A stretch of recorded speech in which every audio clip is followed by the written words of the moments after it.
Good morning, everyone.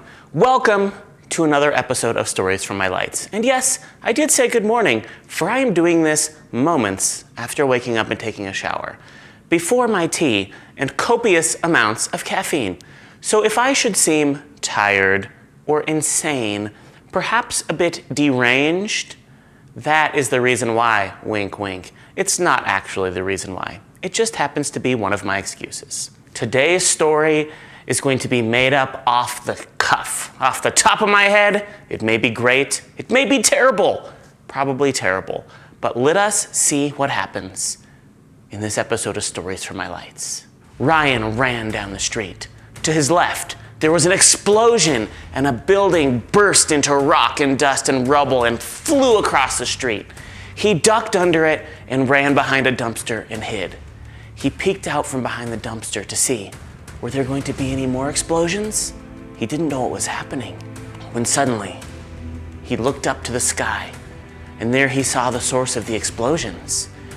Falling down to the ground like shooting stars were giant orbs of blue light. They almost looked beautiful, but when they hit the ground, a massive explosion would ensue. Rubble would be strewn about. Flames might erupt. But there would also be strange sounds, these creaking, moaning, groaning sounds. They almost didn't sound human. He didn't know what was going on. He knew he couldn't stay in one place too long. He yelled for help once more, but nobody answered. Everyone must already be evacuated out of the city. Oh my goodness, he was so scared. He felt his heart pounding. He was only 10 years old, and here he was, in the middle of an abandoned city, surrounded by strange explosions. He crept out from behind the dumpster, and he ran as fast as he could across the street to hide behind another pickup. And then he ran as fast as he could to hide in a small alleyway between two large buildings. Meanwhile, to his left, there was another one of these loud explosions. This one was so close he could feel the ground beneath him vibrating. He could even feel the air of the small shockwave whoosh by him. His heart started pounding faster. He didn't know what to do. So once more, he sprinted across the street and he hid in the archway at the entry of a very tall stone building. And there he sat and he caught his breath and he looked and he listened around.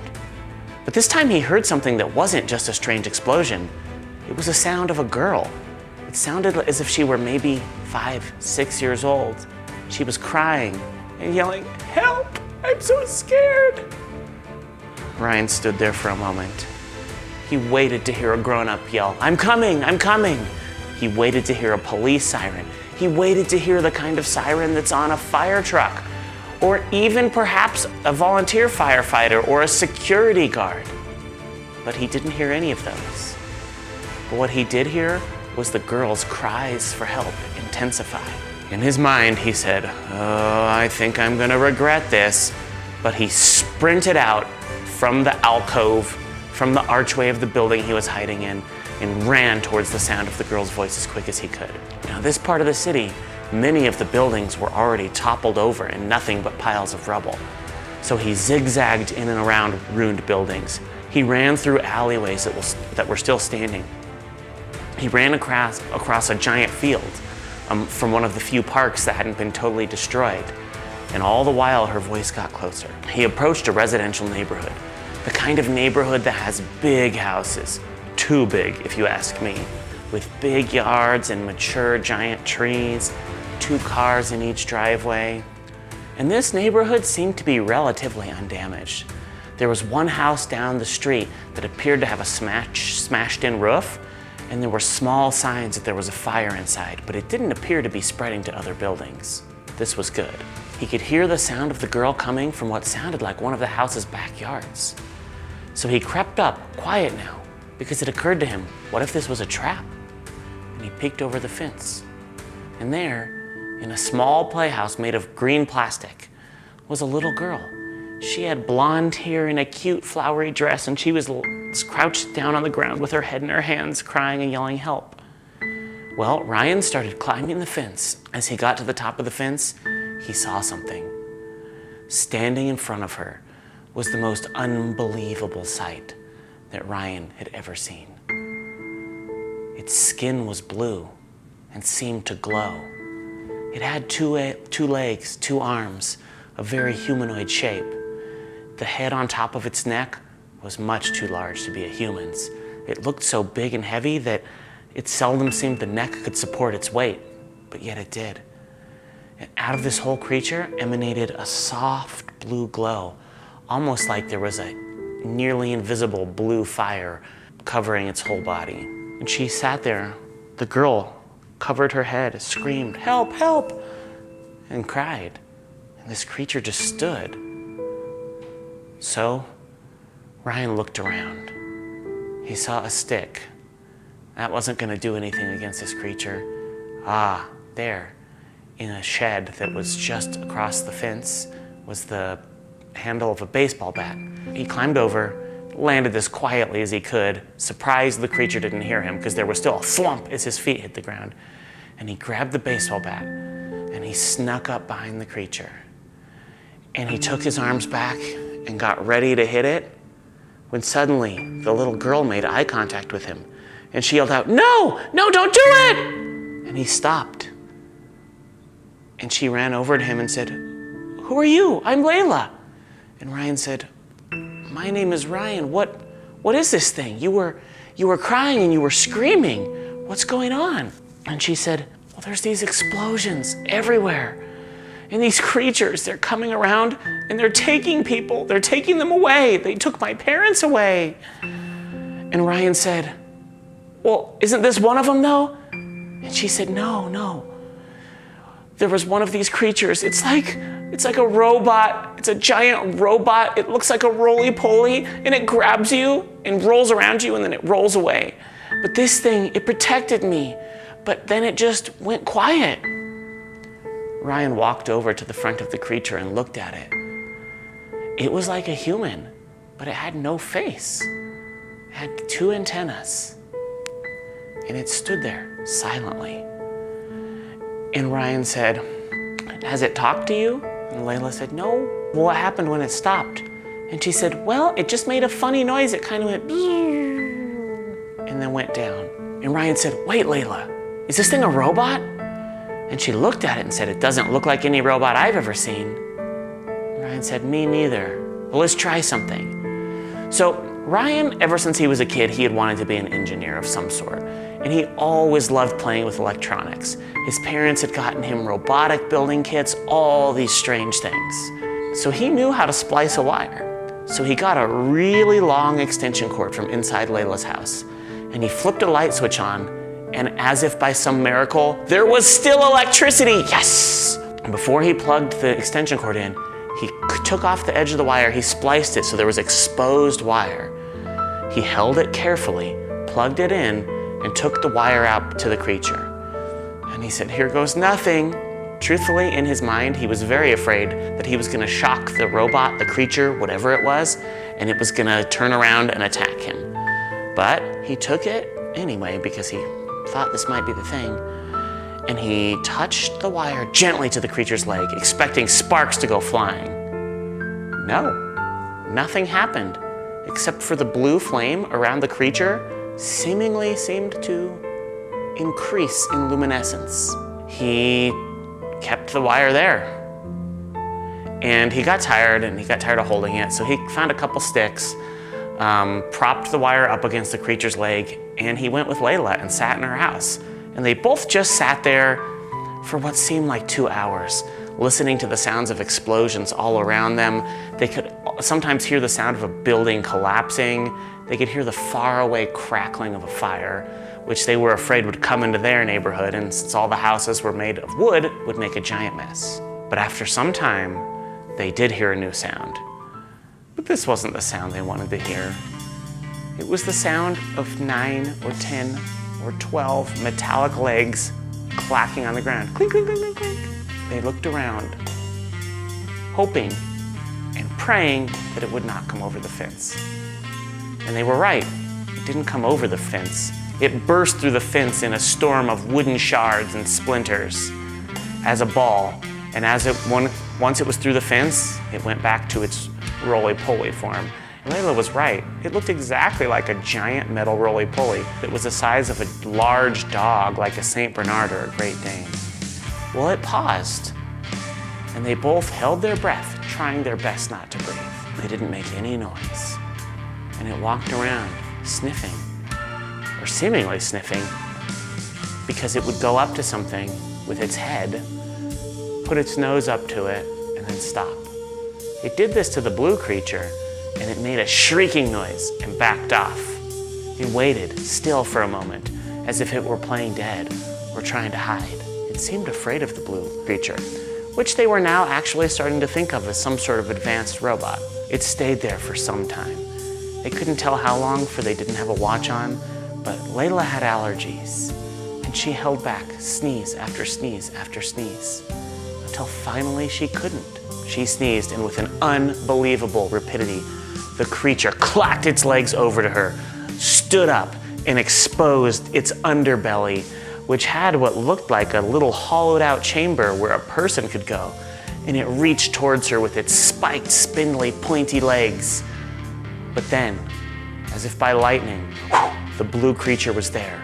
It grabbed the roly-poly in its hands and ripped it clean in half. And then it took the other two pieces, ripped them in half. And then the remaining pieces, it smashed underfoot until they were nothing but a metallic pulp. This was strange, this was mysterious, but it was amazing. Ryan and Layla got out and they looked at the creature, and it looked back at them.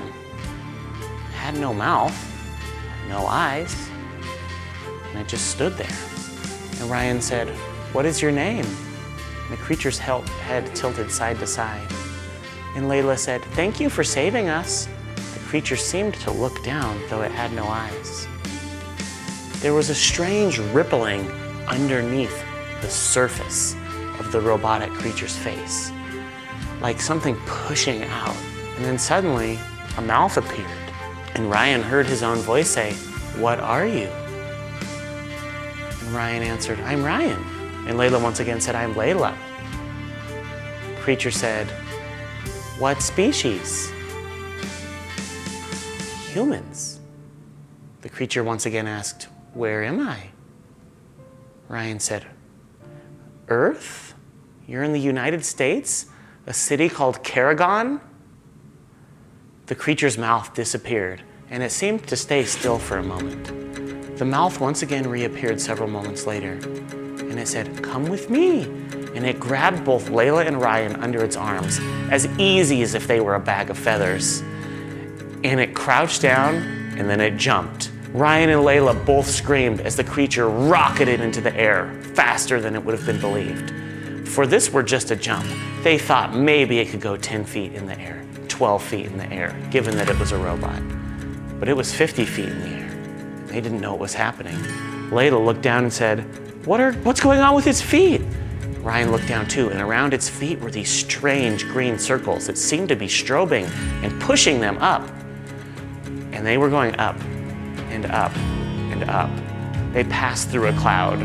Ryan was scared, Layla was crying again. "Be calm," said the creature. The creature still went up and up and up and up and up. They were getting very high. The buildings below looked very small. The lakes looked very small. The cars were almost indistinguishable, they were so tiny. They could see the mountain ranges spreading out before them. And Ryan said, "Where are we going?" "To the mothership," said the creature. Layla said, "The mothership? Are you an alien?" Ryan said, "What is this?" The creature said, "We are visitors to this world, but we are not aliens. Be patient, activating air shield." And around them appeared a sparkling shield that looked almost as if it were a layer of thin crystal that was shimmering with energy and electricity. And Ryan was wondering why they needed the shield, until he realized he could really see the curve of the earth below them. And then he looked up and realized they were in outer space. He could see the bright reflection of satellites moving past, probably from Starlink.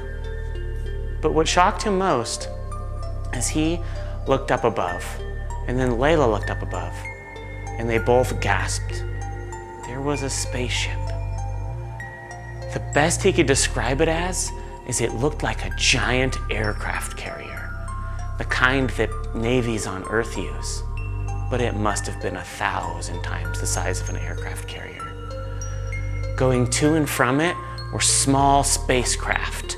There were satellites orbiting it. It seemed to have some sort of shimmering force field around it as well. And it had massive cannons on it. And those cannons seemed to be firing some sort of green beams at other ships. They made no sound, but Ryan knew that was because they were in space and sound waves needed something to travel through, so there was no sound in space. Or perhaps the shield from the blue creature was protecting them from the sound.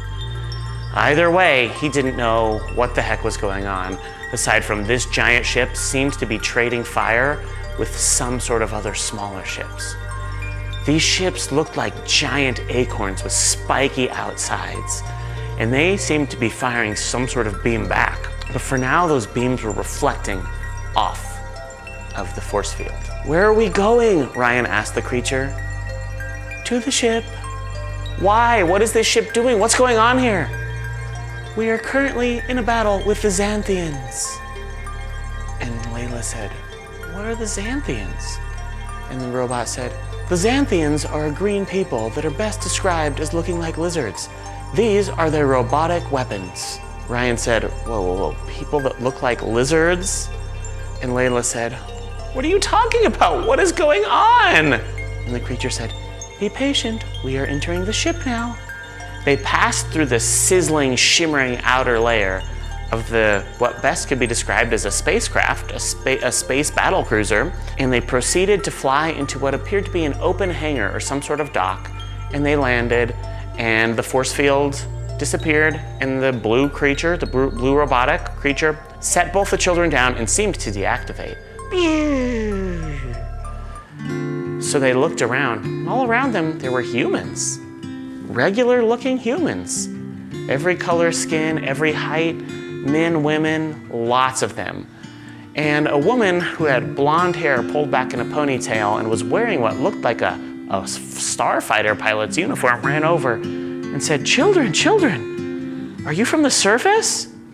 And Ryan said, "Yes." And she said, "We've lost contact with all of our systems down there. What's happening?" Ryan and Layla described the situation, everything they had seen. And the woman said, "Oh, this is most worrisome. We didn't think they would have this kind of firepower down there. Come with me." And she walked down the hallway without even looking back. So the children followed her with no choice, and she led them to a bunk that had 2 beds in it. And she said, "Lie down, rest. I'll have the captain come speak with you. We might need you to corroborate some of our intelligence, and we're gonna try to keep you safe here. Do you know where your parents are?" Layla told the sad story of the roly-poly type creature taking away her family. And the woman said, "Interesting, they've never done this before. I'll get the captain, you rest for now." Layla and Ryan laid down in the beds, which were soft and comfy and seemed to be slightly heated.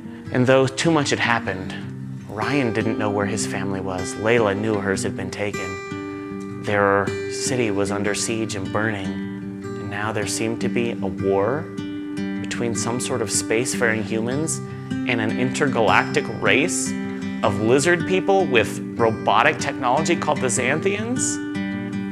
They knew they shouldn't sleep. This was far too serious. But they were children, and they had had a very long day. And so they laid down on the bed and fell asleep. And that is the end of this story, which apparently is part 1 of a story. I didn't mean it to be, but it just happened that way, of Ryan and Layla. You might notice that there's some similarities here with the last big saga of the Deck of Power. So we'll see what happens in this story. Mr. Alden, I did want to tell you, I love you very much, Alden. I hope you have a very excellent sleep. And know that though I am not in the same room with you tonight, my heart and love are there. Good night, my sweet man.